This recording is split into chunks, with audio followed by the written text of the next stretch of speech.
रसिक हो नमस्कार. मी अश्विनी निवर्गी उदगीर. लेखिका अश्विनी युट्यूब चॅनलच्या स्वयंप्रकाशी या उपक्रमात आजच्या भागात तुम्हा सर्वांचं हार्दिक हार्दिक स्वागत. या स्वयंप्रकाशी उपक्रमामध्ये आपण विविध क्षेत्रात उल्लेखनीय कार्य करणाऱ्या मान्यवरांना आमंत्रित करून त्यांच्या मुलाखती घेत असतो. आज आपल्याकडे साहित्यिक आणि सामाजिक क्षेत्रामध्ये भरीव कामगिरी करणाऱ्या डॉक्टर रेखा ढगे मॅडम आलेले आहेत. त्या धाराशिवहून आपल्याशी जोडल्या गेलेल्या आहेत. मी त्यांचं मनपूर्वक स्वागत करते. नमस्कार ताई, तुमचं खूप खूप स्वागत. नमस्कार.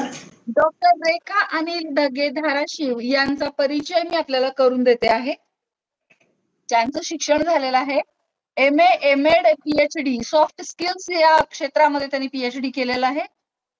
अनेक पदे त्या भूषवत आहेत. अक्षरवेल महिला साहित्य मंडळ धाराशिवच्या त्या संस्थापक अध्यक्ष आहेत.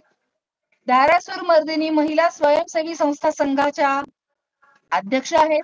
सावित्रीबाई फुले महिला मंडळ धाराशिवच्या त्या अध्यक्ष आहेत. अंकुर दिवाळी अंकाच्या त्या संपादक आहेत. त्याचबरोबर अंकुर दिनदर्शिकेच्या सुद्धा त्या संपादक आहेत. त्यांचं साहित्य सुद्धा प्रकाशित आहे. रेखांश हा काव्य संग्रह प्रकाशित आहे. भावाक्षरी हा प्रातिनिधिक काव्य संग्रह प्रकाशित आहे. सावित्रीच्या कविता हा संपादित कविता संग्रह आहे. त्याच्यामध्ये 50 कवयित्रींच्या कविता आहेत आणि तो त्यांनी संपादित केलेला आहे. अक्षरा या कथा संग्रहामध्ये त्यांची कथा प्रकाशित झालेली आहे.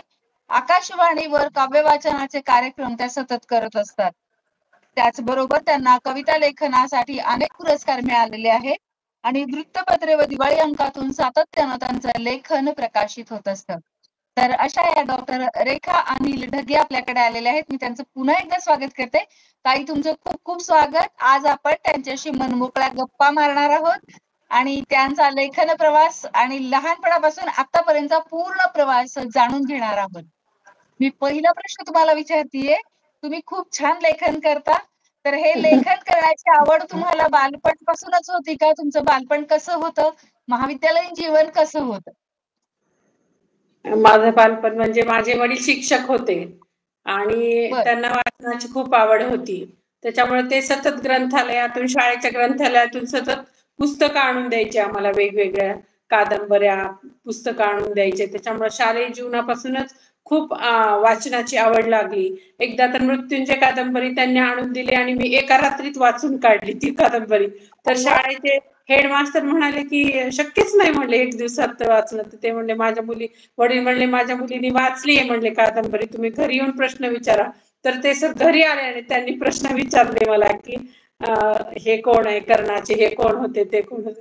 तर मी उत्तर दिले. म्हणजे वडिलांनी आमच्यामध्ये खेळाची आणि वाचनाची आवड रुजवली आणि आई इतकी प्रेमळ स्वभावाची होती की ती आम्ही काहीही काम न करता दिवस रात्र पुस्तकं वाचत बसलो तरी आम्हाला कधीच अडवायची नाही. ते आत्ताही आपण करू शकत नाही हा गुण त्यावेळेस तिच्यामध्ये होता. त्याच्यामुळे ही वाचनाची आवड रुजली आणि खूप म्हणजे 10वी पर्यंतच खूप वाचन, बऱ्याचशा मोठ्या मोठ्या ग्रंथांचं वाचन 10वी पर्यंतच होऊन गेलं सगळं. नंतर आणि महाविद्यालयीन जीवन म्हणजे माझं शालेय शिक्षण सगळं केज तालुका बीड जिल्हा इथं बीड जिल्ह्यात झालेलं आहे. आणि नंतर 10वी नंतर मी 11वी 12वीला औरंगाबादला आले, government college of arts and सायन्सला. आणि तिथं सायन्सला 11वी 12वीचं माझं शिक्षण तिथं झालं. आणि तिथं पण मी खेळाच्या पण विविध नॅशनल लेवल वर म्हणजे खेळले, व्हॉलीबॉल, कबड्डी, खो खो वगैरे. आणि तिथं 12वी नंतरच मात्र माझं लगेच वडील वारले, त्याच्यामुळे लग्न झालं. त्याच्यामुळे पुढचा प्रवास शिक्षणाचा सगळा माझा लग्नानंतर झाला. लग्नानंतर तुम्ही शिक्षण घेत राहिलात, सातत्यानं घेत राहिलात. PhD पर्यंत तुम्ही शिक्षण घेतलेलं आहे. तर तुमचा हा प्रवास अनेक गृहिणींना प्रेरणादायी आहे. की म्हणजे असं काही नाहीये की लग्न झालं की आपलं आयुष्य संपून जातं, शिक्षण नाही किंवा नोकरीला तुम्हाला गरज असेल तर तुम्ही करा, आवड असेल तर करा, नसेल तर करू नका. परंतु असं होत नाही की लग्न झालं की आता माझं आयुष्य संपलं. आणि तुमचं हे उदाहरण आहे की लग्नानंतर तुम्ही PhD पर्यंत शिक्षण घेतलेलं आहे. तर या शिक्षण प्रवासाबद्दल सांगा. कारण की माझ्या पतीची मला त्यासाठी खूप मोलाची साथ मिळाली. म्हणाले की तुला जितकं शिकायचं तितकं शिक, परंतु नोकरी केल्या की मग ओढाताण होते गृहिणीची. हा घरचे हा पण सगळं आणि नोकरी, तर तू तेवढं नोकरी करू नको. तुला जे सामाजिक क्षेत्रात, सांस्कृतिक क्षेत्रात काम करायचं असेल तर कर, पण नोकरीला बांधील राहू नको. म्हणून त्यांनी मला मग BA MA सगळं शिक्षण माझं झालं. त्यानंतर B.Ed केलं मी, M.Ed केलं. सगळ्या ह्याला म्हणजे साथ दिली मिस्टरांनी खूप मोलाची. आणि PhD पर्यंत शिक्षण सुद्धा माझं म्हणजे सगळं हे करत करत मी पूर्ण केलं. खूपच छान. म्हणजे बीएडच्या क्लासमध्ये एक उदाहरण होतं की आमच्या तिथल्या सरांनी विचारलं की नोकरी करायची नसताना BEd कोण करतंय म्हणून इथं या क्लासमध्ये. हम्म. तर मी एकटी होते की जी उभी राहिले. की नोकरी करायची नव्हती तरी मी B.Ed M.Ed केलं आणि त्याचा उपयोग मी माझ्या मुलांना उत्तम शिक्षण देण्यासाठी केला. तसं घरी मी गृहिणी असले तरी ट्युशन पण घेतलं 12-13 वर्ष आणि ते करत करत अच्छा. माझं PhDचं शिक्षण पण पूर्ण केलं. सेट ताई, परीक्षा तुमचा सुद्धा हा दिली मी. प्रवास, सेट परीक्षा सुद्धा घरी तुमचं बसून दिली मी अभ्यास करून. तुमचं हे परत बोलणं खरंच इतकं प्रेरणादायी आहे. त्याचं कारण असं आहे की तुम्ही फार महत्वाचा मुद्दा सांगताय की शिक्षण जे घेतो आपण ते फक्त नोकरी करण्यासाठी आपण शिक्षण घेत नाही, तर ते शिक्षण घेतल्यामुळे आपण प्रगल्भ होतो, आपले विचार बदलतात, आपले विचार हा, आणखी चांगले होतात, आपण आपल्या मुलांना उत्तम प्रकारे घडवू शकतो आणि हो. आपलं स्वतःचं व्यक्तिमत्व सुद्धा खूप चांगलं होत जातं या शिक्षणामुळे. हा फार हा, मग मी महत्वाचा मुद्दा तुम्ही या ठिकाणी सांगताय. नोकरी करत नसल्यामुळे मग मी माझ्या मुलांकडे खूप चांगलं लक्ष दिलं. त्यांचे इंग्लिश शालेय वयातच त्यांचे इंग्लिश इतकं चांगलं झाले. इंग्लिशचं ट्युशन घेत होते मी त्याच्यामुळं. त्याचा त्यांना पुढे त्यांच्या करिअरमध्ये, इंटरव्ह्यूमध्ये खूप फायदा झाला. त्यांनी तिथं सुद्धा माझं नाव घेतलं की म्हणजे आईमुळे आमचं एवढं लँग्वेज चांगले झाले म्हणून. तर असं आणि परत मला सामाजिक क्षेत्रात सुद्धा माझ्या शिक्षणामुळे संधी मिळत गेल्या. अनेक ठिकाणी परीक्षक म्हणून आपण घेतोय डॉक्टर रेखा अनिल ढगे यांची मुलाखत. त्या धाराशिवहून आपल्याशी जोडल्या गेलेल्या आहेत. मी पुढचा प्रश्न त्यांना विचारते आहे की लेखनाची आवड तुम्हाला कशी निर्माण झाली? म्हणजे मी औरंगाबादला आत्ताचं जे संभाजीनगर आहे तिथं जेव्हा शिक्षण घेत होते, अं, हम्म. 12वीला असताना, 12वी सायन्सला, तेव्हा मोठमोठ्या कवींबद्दल, माझे दोन्ही भाऊ माझ्यापेक्षा मोठे आहेत आणि एक भाऊ MSc करत होता, एक BSc करत होता. तर चर्चा चालायची कवींची वगैरे मोठमोठ्या. तर मी म्हणलं त्यात तरी काय असतं, कविता करणं सोपं असतं म्हणलं, मी सुद्धा करू शकते. तर तो भाऊ म्हणला मी बाहेरून येईपर्यंत दाखव बरं एक कविता करून. तर तो गेला बाहेर आणि मी एक कविता लिहिली आणि मग ती खूप आवडली सगळ्यांनाच, किंवा खरंच हिनं छान कविता केली. आणि मग ती माझ्या महाविद्यालयाच्या मासिकात पण ती कविता दिली आणि असं माझं अरे वा. लिखाण मग 12वी मध्ये मी असताना सुरू झालं, ते मग आजपर्यंत चालूच आहे म्हणजे लिखाण. अच्छा, आपण घेऊया तुमची एक कविता. कुठलीही तुमची आवडती कविता सादर करा.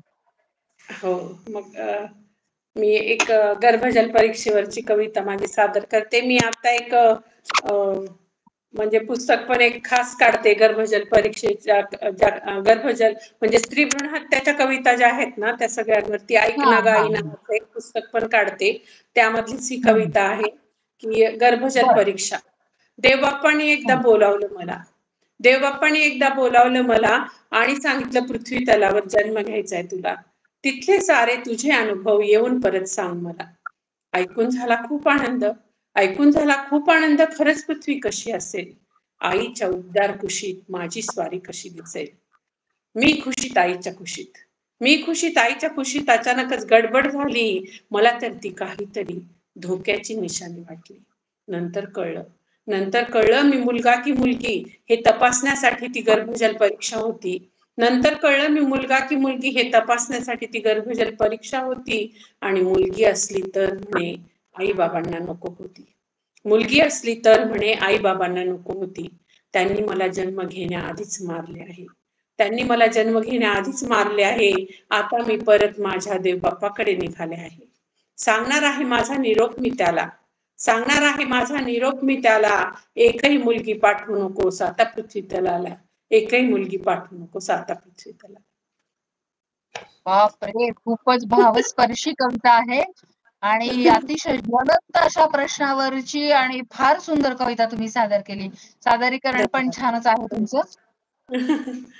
त्यानंतर तुम्ही अक्षरवेल मध्ये काम करायला लागलात. अक्षरवेल हा तुमचा महिलांचा साहित्याचा समूह आहे. आणि हो. त्याच्या तुम्ही संस्थापक अध्यक्ष आहात. हा. आणि जवळपास गेल्या 15 वर्षांपासून तुम्ही सातत्याने तो ग्रुप चालवताय आणि काम करत आहात त्या समूहावरती. 20 वर्ष झाली, 20 वर्ष. 20 वर्षापासून करताय. तर मग त्याचा अनुभव तुमचा सांगा, की तुम्ही तो समूह कसा सुरू केला? कसा चालवत आहात? काय उपक्रम घेत आहात अक्षरवेल तर्फे? म्हणजे कारण अक्षरवेलचं नाव खूप जास्त आहे सध्या.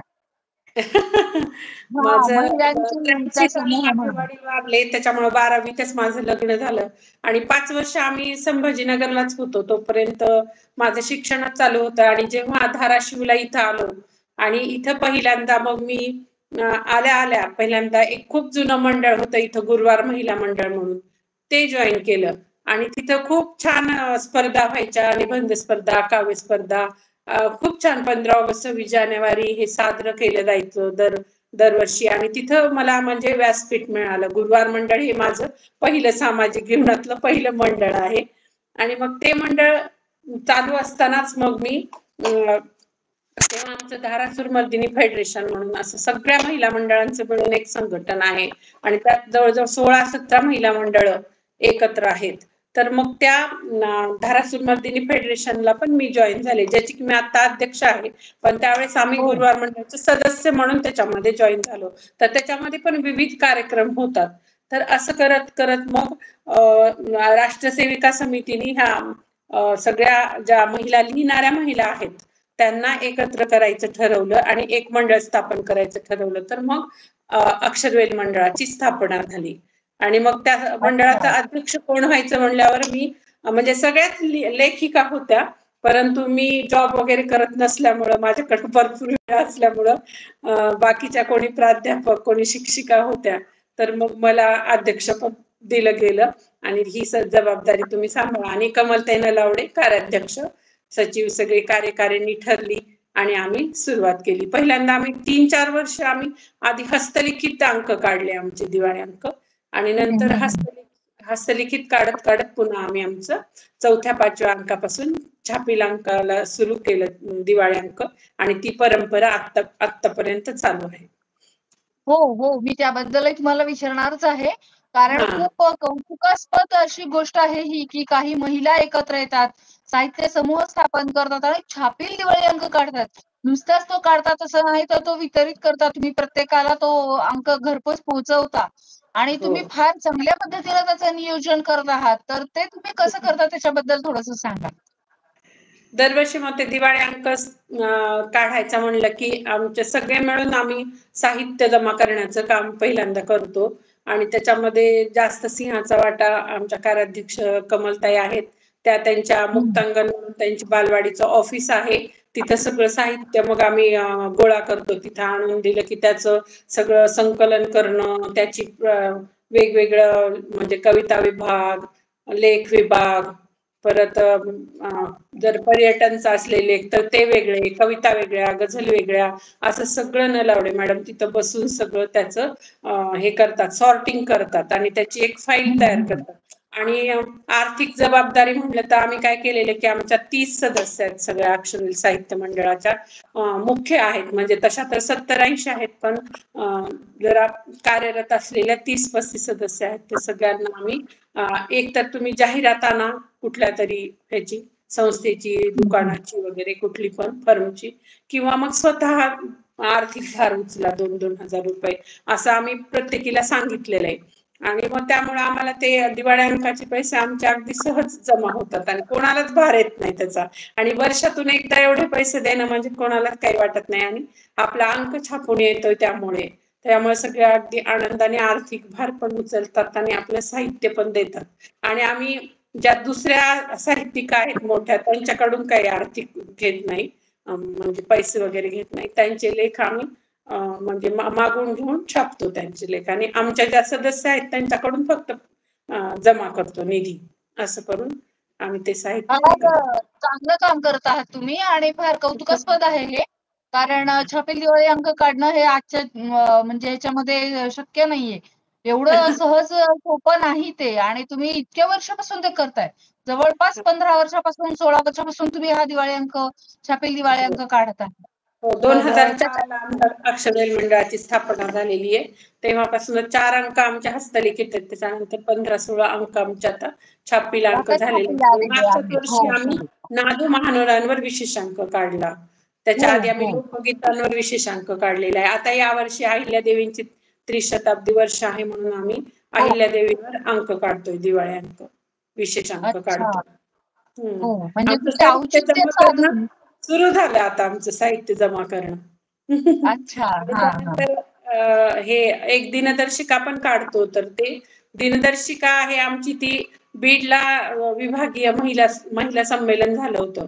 तर तिथं हम्म. सुप्रियाताई सुळे आल्या होत्या. त्यांच्या हस्ते आमच्या पहिल्या दिनदर्शिकेचं हे झालं, प्रकाशन झालं. आणि प्रकाशन झालं. दिनदर्शिका हो. जी आहे ती आमची विशेष आहे की नात्यांवर आधारित कविता असतात त्याच्यामध्ये. मग पहिल्यांदा अच्छा. आम्ही मुलगी, आई, भाऊ, बहीण, सासू, सासरे, मुलगा, असे आम्ही पती, अशा विषयावर कविता करायला लावतो.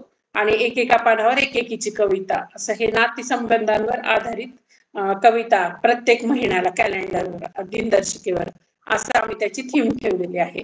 त्याला सुद्धा आता जवळजवळ 8-9 वर्ष झाले कॅलेंडरची. हम्म.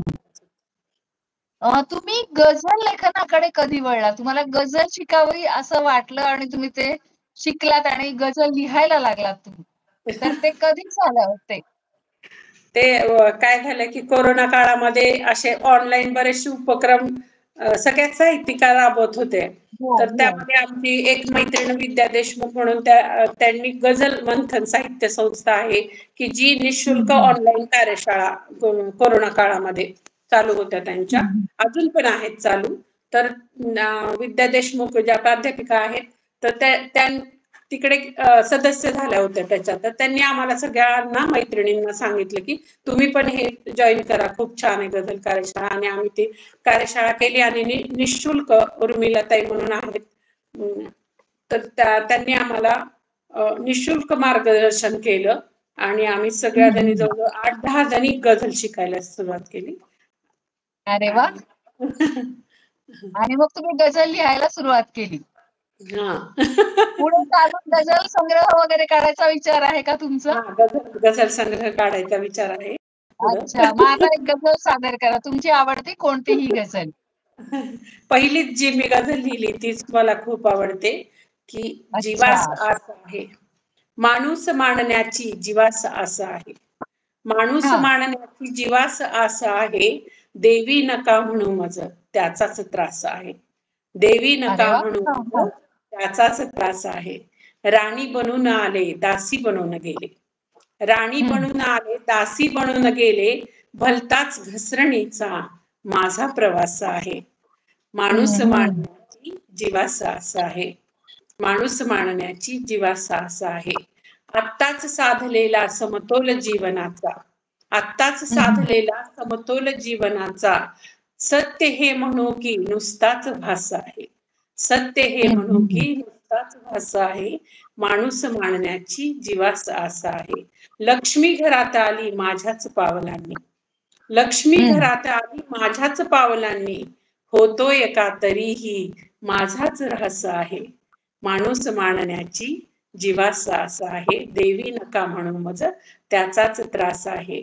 आणि शेवटचा शेर आहे की आभास हं, हं. स्वामिनीचा सत्ता कुठेच नाही, आभास स्वामिनीचा सत्ता कुठेच नाही, बनलेय नामधारी माझा कयासा आहे, बनलेय वाह! वाह! नामधारी माझा कयासा आहे, हं, माणूस हं, हं. मानण्याची जीवास आस आहे, देवी नका म्हणू मज त्याचाच हं, त्रास हं. आहे, देवी नका म्हणू मज त्याचाच त्रास आहे.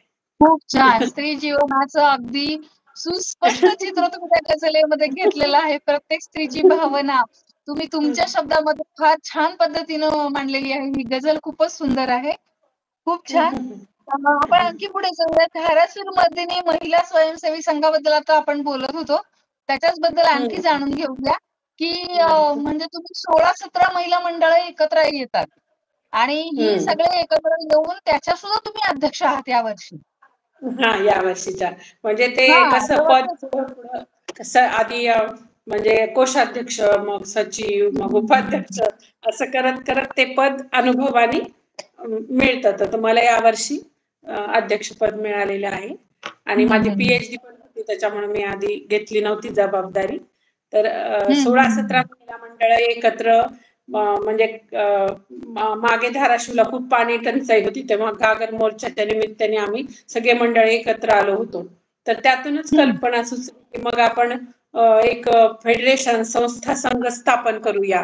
आणि मग रजिस्टर्ड आमचा धारासूर मधील स्वयंसेवी महिला संघ आहे आणि त्याचे खूप छान सुनियोजित असे कार्यक्रम चालतात. दरवर्षी 8 मार्चला मोठा सांस्कृतिक कार्यक्रम असतो की प्रत्येक महिला मंडळाने एक थीम घेऊन काहीतरी सादरीकरण करायचं.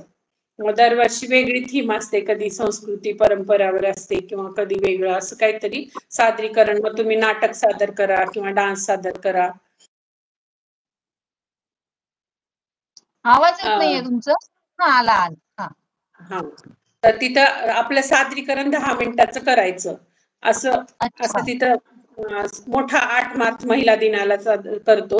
पुन्हा वर्धापन दिनाला सुद्धा महिलांसाठी वेगवेगळ्या स्पर्धा घेतल्या जातात. मोठा कार्यक्रम असतो 2 जुलैला वर्धापन दिनाचा सुद्धा. आणि वर्षाचा एक प्रोजेक्ट दिला जातो, जसं की रूफ वॉटर हार्वेस्टिंग आहे किंवा प्लास्टिक पिशव्यांविषयी जागृती करायची, किंवा मग आम्ही वेगवेगळे कार्यक्रम घेतो. कॅन्सर तपासणी, महिलांच्या हाडांचं ठिसूळता जाणून घेण्यासाठीची तपासणी, ठिसूळपणा जाणून घेण्यासाठीची, असे रोटरी क्लब वगैरे शहरातल्या ज्या चांगल्या चांगल्या संस्था आहेत, ओसला आहे, तर अशा संस्थांची सुद्धा मदत घेऊन 3-4 संघटना एकत्र येऊन आम्ही कार्यक्रम करतो. मागे आम्ही नेत्र तपासणी सुद्धा गावोगावी जाऊन केली होती. आणि जर रोटरी क्लबच्या सहकार्याने आम्हाला सगळ्या अध्यक्षांना ट्रेनिंग दिलं होतं डोळे तपासायचं. आणि मग आम्ही प्रत्येक खेड्यापाड्याच्या नगरपालिकांच्या शाळांमध्ये जाऊन मुलांचे डोळे तपासले आणि त्यात बरेच मुलं निघाले बरं का, व्यंग असलेले. तर त्यांचे मोफत शस्त्रक्रिया, त्यांच्यावरचे उपचार रोटरी क्लब मार्फत झाले. असं म्हणजे चांगल्या ज्या संघटना आहेत त्यांना मदतीला आम्ही घेतो. जसं की कोरोना काळामध्ये आम्ही 52,000ची ऑक्सिजन मशीन दिलं सिव्हिल हॉस्पिटलला. किंवा किंवा मग अन्नपूर्णा म्हणून संस्था आहे, तर त्याला आम्ही 21,000 रुपये निधी दिला अन्नदानासाठी. जे संस्था आहे की सिव्हिल हॉस्पिटलमध्ये जे रोगी येतात त्यांच्या नातेवाईकांसाठी जेवायची सोय करते ती संस्था. तर अशा चांगल्या संस्थांना, परत आत्महत्याग्रस्त शेतकऱ्यांना आम्ही 25,000 निधी दिला. परत दरवर्षी आम्ही काय करतो की 10,000 रुपये वर्धापन दिनाला 2 गरजू मुलींना 5,000 रुपये शिक्षणासाठी देतो. त्यांना दत्तक घेतो मुलींना. असे म्हणजे जेवढे. आणि आमच्या म्हणजे एक दुर्दैवी घटना घडली की आमच्या अध्यक्ष होत्या मागच्या ज्या की मंजुषा कोकिळ म्हणून, तर त्या वारल्या. तर त्यांच्या मुली आणि त्यांच्या परिवाराने 25,000 रुपये निधी दरवर्षी फेडरेशन मार्फत दरवर्षी ते देतात गरजू शिक्षणासाठी मुलींना. तर तो सुद्धा फेडरेशन मार्फतच देतात. म्हणजे आठवण म्हणून, त्या आमच्या मैत्रिणीची आठवण म्हणून त्यांच्या परिवारामधले लोक, त्यांच्या मुली दोघी आणि त्यांचे मिस्टर मिळून. तर असे उपक्रम, खूप चांगले उपक्रम फेडरेशन मार्फत आम्ही राबवतो. जसं अजून पालावर मागच्या दिवाळीला आम्ही काय केलं की पाल झोपड्या करून राहिलेले लोक असतात, तर त्यांच्याकडं सगळ्या जणींनी फराळ घेऊन गेलो आम्ही. फराळाच्या पिशव्या, साड्या, कपडे मुलांना, फटाके, आकाशकंदील असं घेऊन आम्ही पालावरती जाऊन तिथं फराळ वाटप केला. तर इतके ते खुश झाले तिथले लोक. तर असे काहीतरी उपक्रम करत असतो आम्ही. आणि त्याला दुसरे सुद्धा सहकार्य करतात. तर मग एक जणीची बहीण अमेरिकेत आहे, तर तिने तिचा वाढदिवस करायला आम्हालाच सांगितलं फेडरेशनला की कुठली तरी शाळा निवडा आणि मी तिकडून दप्तर पाठवून देते, सगळ्या मुलांना दप्तर द्या. एक वर्षी तिने स्वेटर पाठवले, एक वर्षी दप्तर पाठवले. तर मग ते आम्ही वाटप केले. तर म्हणजे चांगलं काम करायचं असलं काही तर धारासूर मर्दिनी फेडरेशनचं नाव कोणाच्याही मनात येतं. तर असं कार्यक्रम आमचे चालू असतात छान फेडरेशन मार्फत. साहित्यिक कार्य तर करतच आहात, सामाजिक कार्य सुद्धा तुम्ही अग्रणी आहात सामाजिक कार्यामध्ये सुद्धा. आणि तुम्हाला एक विशेष सांगू का, मी सुद्धा महिलांच्या ग्रुपची संचालिका आहे, तुम्ही सुद्धा महिलांच्या ग्रुपची संचालिका आहात. पण तुमचं काम हे आहे की तुम्ही फक्त एकाच ग्रुपची संचालिका नाहीये, तर अशी 16-17 महिला मंडळ एकत्र करून त्यांच्या फेडरेशनचा सुद्धा तुम्ही अध्यक्ष आहात. आणि तुम्ही हा फार मोठा मुद्दा सांगताय, फार मोठं कार्य सांगताय की आपल्याकडे जे बोलणं जातं ना, की 4 महिला एकत्र आल्या की साड्यांवर चर्चा करतात किंवा तिथं नसलेली बद्दल बोलतात, मेकअपवर बोलतात, दागिन्यांवर बोलतात. असं नाहीये. महिला एकत्र येऊन खूप मोठं कार्य खूप उभं चांगलं करतायत. काम करू शकतात. साहित्यिक खूप कार्य चांगलं. करतायत, सामाजिक कार्य करतायत, आपला समाज ऋण फेडतायत. आणि तुम्ही तर मला विशेष त्याच्यासाठी वाटतं, की तुम्ही जो मुद्दा मांडला, की शिक्षण हे काही फक्त नोकरी करण्यासाठी घ्यायचं नसतं. म्हणजे गृहिणी राहणाऱ्या महिलांसाठी हा फार मोठा आदर्श आहे, की आमच्या शिक्षणाचा काय उपयोग आहे? काय उपयोग आहे तुझ्या शिक्षणाचा, की तू काही नोकरी करत नाही. तर असं नसतं, की आपलं व्यक्तिमत्व खुलतं, आपल्या मुलांना आपण चांगल्या हो, पद्धतीने वाढवू शकतो. कुटुंबामध्ये आपण बरोबर. संस्कार देऊ शकतो आणि समाजामध्ये जाऊन आपण खूप चांगलं काम करू शकतो. तर हे फार छान तुम्ही सांगत आहात आणि त्यामुळे आपली मुलाखत फार छान चालू आहे. ज्या गृहिणी आहेत त्यांच्यासाठी तर अगदी तुम्ही खूप छान आदर्श व्यक्तिमत्व आहात. अ, आणखी पुढे जाऊया. तुम्ही आणखी एखादी कविता सादर करा. त्याच्यापूर्वी नवीन ज्या लेखिका आहेत तर त्यांना तुम्ही काय सांगाल? म्हणजे सल्ला अ, काय द्याल, की नवीन लिहायला सुरू केलेलं आहे? कारण हा तुम्ही भरपूर साहित्य लिहिलंय, कविता लिहिल्यात, गझल लिहिल्यात, कथासुद्धा लिहिलेल्या आहेत. नवीन लेखिकांना मला हे तशी मी पण नवीनच आहे या साहित्याच्या महासागरातल्या थोर थोर व्यक्ती पाहिल्या आपण की आपण खूप छोट आहे त्याची जाणीव आपल्याला सतत होत राहते. पण तरी पण अजून ज्या नवीन लेखिका आहेत त्यांना एवढंच की आपण मला होत नाही असं न म्हणता ध्यास घेऊन लिखाण केलं पाहिजे, की दररोज सातत्याने जे माझे मिस्टर पण मला नेहमी सांगतात आणि मला होत नाही, की एक जागा ठरवून द्यायची आपली, एक टेबल आणि खुर्ची, आणि आपल्याला वेळ मिळेल तेव्हा तिथं जाऊन काही कागद ठेवलेले त्याच्यावर लिहित राहायचं, काहीतरी वाचत राहायचं. तर म्हणजे वाचल्यानेच आपलं ज्ञान वाढतं. जर आपलं वाचन जितकं जास्त असेल तेवढं आपण चांगलं लिहू शकतो. त्याच्यामुळं वाचणं खूप गरजेचं आहे. आजकाल नवोदित कवयित्रीचं वाचन तेवढं नाही असं मला एक खंत मनामध्ये वाटते, की त्या स्वकेंद्रित आहेत, स्वतःचं साहित्य लिहिलं की झालं असं त्यांना वाटतं. तर तसं नाही. तर खूप खूप आपण खूप वाचलं तर त्यातून आपण सकस साहित्य निर्माण करू शकतो. त्याच्यामुळं खूप अगदी बरोबर वाचलं आहे. पाहिजे. वाचन कमी होत आहे आजकालच्या ह्याचं. आपण लहानपणी खूप वाचलेलं आहे आणि आताही वाचतो. तसं वाचन आता मोबाईलमुळं, टीव्हीमुळं वाचन आपल्या काळात ते एवढं जास्त नव्हतं प्रसार. त्याच्यामुळं की हो काय ना. कोणाचं पण वाचन कमी पडतं असं मला वाटतं. तर वाचन हं, वाढवायला पाहिजे हं. आणि एक ठराविक जागा घेऊन, जागेवर बसून 1 तास तरी जर आपण साधना केली आणि थोडंसं लिहिण्याचा प्रयत्न केला तर नक्कीच आत्ताच्या लेखिकांचे सुद्धा, नवोदित ज्या लेखिका आहेत त्या साहित्यात अजून चांगलं मोलाची भर घालू शकतात असं मला मी वाटतं. आणखी एक छान सल्ला गृहिणींसाठी देताय तुम्ही, की स्वतःसाठी वेळ काढा. हा, घरामध्ये कामं स्वतःसाठी वेळ असले तरी काढला. 1 तास, रोज 1 तास ठरवा, की आजच्या दिवसामध्ये 1 तास मी लिहिणार आहे, वाचणार आहे. तो 1 तास हा. माझ्यासाठी आहे. टेबल हो. खुर्चीवर बसा, वाचायचं असेल तर वाचन करा, लिहायचं असेल तर लिहा. पण काहीतरी करा. स्वतःचा हा. छंदांना वेळ दिला पाहिजे. रामदास स्वामींचं आहेच ना, की आम्ही तेच ध्येय वाक्य ठेवलेले आमच्या अक्षरवेलसाठी, की दिसा माझी हं. काहीतरी लिहावे, प्रसंगी अखंडित वाचित वाचित जावे. जावे. अगदी हं. बरोबर आहे. तर ते खूप छान. आपण लेखिका म्हणल्यावर आपल्याला सतत वाचन करणं खूप गरजेचं आहे. गरजेचं आहे. अगदी बरोबर आहे. आता सध्या तुमच्या नवीन लेखन काय करत आहात? म्हणजे योजना काय, की नवीन कथासंग्रह येणार आहे, की कविता संग्रह येणार आहे? नवीन विनोदी कथासंग्रहच आहे आगामी, म्हणजे माझ्या मनामध्ये काढायचा, की हं, जे हं, हं. क्विंटल क्वीन नावाचं एक कथासंग्रह, विनोदी, सगळ्या विनोदी हं, कथा हं. त्याच्यामध्ये मी घेतलेल्या आहेत. तर तो लवकरच प्रकाशित करण्याचा मानस आहे. आणि आता सध्या सावित्रीच्या कविता नावाचा तुम्ही उल्लेख केलाच तो, की हो. प्रातिनिधिक कविता संग्रह. तर त्यात 50 जणींच्या सावित्रीबाई फुले यांच्यावरच्या पूर्ण कविता घेतलेल्या होत्या. तर तो खूप छान संग्रह झालाय तो. असं चारोळीचा सुद्धा एक राहिलाय, तो मागे पडलाय करायचा. तो चारोळी संग्रह हं. पण करायचा मनात आहे. आणि लहान मुलांसाठी बालनाटिकांचं सुद्धा एक लिहिले आहे, त्याचं पण प्रकाशन करण्याचं मनात आहे माझ्या. आणि आमचं दिवाळी अंक आणि हे तर चालूच आहे. हो. दिनदर्शिका ते तर दरवर्षी आमच्या प्रकाशित होतच असतात. आपण मुलाखतीच्या शेवटाकडे आलेलो आहोत. पण निरोप घेण्यापूर्वी आणखीन एक कविता ऐकूया आणि मग निरोप घेऊया. ह्या माझे हे 3 मंडळाबरोबरच सावित्रीबाई फुले महिला मंडळ एक आहे. हा अजून हा म्हणलं तर आमचा एक योग ग्रुप पण आहे. तर ते योग ग्रुप मध्ये सुद्धा आम्ही रोज सकाळी खूप छान त्याच्यामुळं आरोग्यदायी सुरुवात दररोज सकाळी योग योग करतो आम्ही. तो सुद्धा ग्रुप खूप छान आहे. तर आपले गृहिणींना मला हे सांगावं असं वाटतं की आपले असे मैत्रिणींच्या मेळ्यामध्ये आपण राहिलो की सतत हसत खेळत राहतो आणि आपल्या त्यांच्याकडून पण आपल्याला खूप काही शिकण्यासारखं असतं. देवाने प्रत्येक व्यक्तीला काही ना काहीतरी देऊन पाठवलेलं असतं आणि ते आपण एकमेकींना दिलं तर आपलं व्यक्तिमत्व विकसित होतं. त्याच्यामुळे वेळ नाही, मला जमतच नाही असं न म्हणता आपण सगळ्यांच्या मधले गुण घेऊन आपलं व्यक्तिमत्व जास्त चांगलं विकसित केलं पाहिजे असं मला वाटतं. अगदी बरोबर आहे.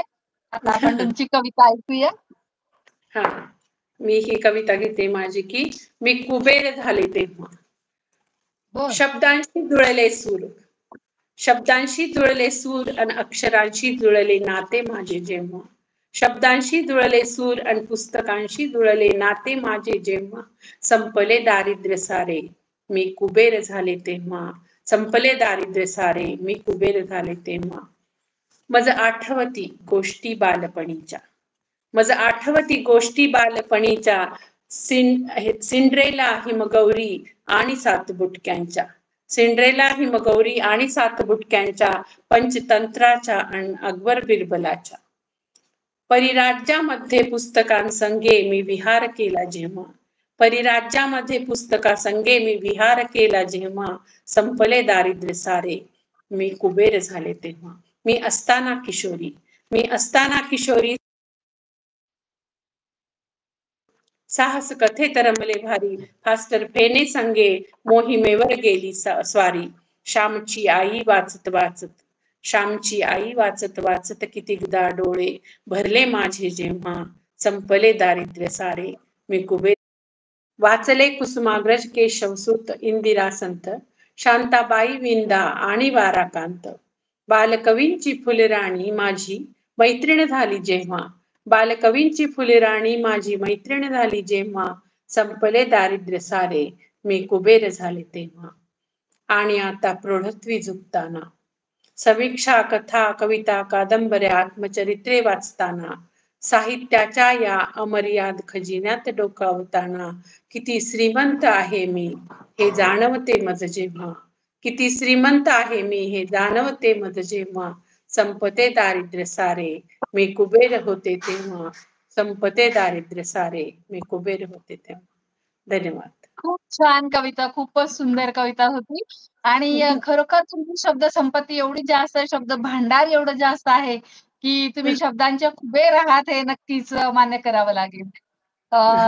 डॉक्टर रेखा ढगे आपल्याकडे आल्या. ताई, तुम्ही आम्हाला वेळ दिलात आणि एवढी सुंदर मुलाखत दिली, तितके छान छान सल्ले दिले. गृहिणींसाठी विशेषतः ही मुलाखत खूप आदर्श आणि प्रेरणादायी ठरणारी अशी ही मुलाखत आहे. ती तुम्ही दिली, त्यासाठी वेळ काढलात म्हणून मी आपले खूप खूप आभार मानते.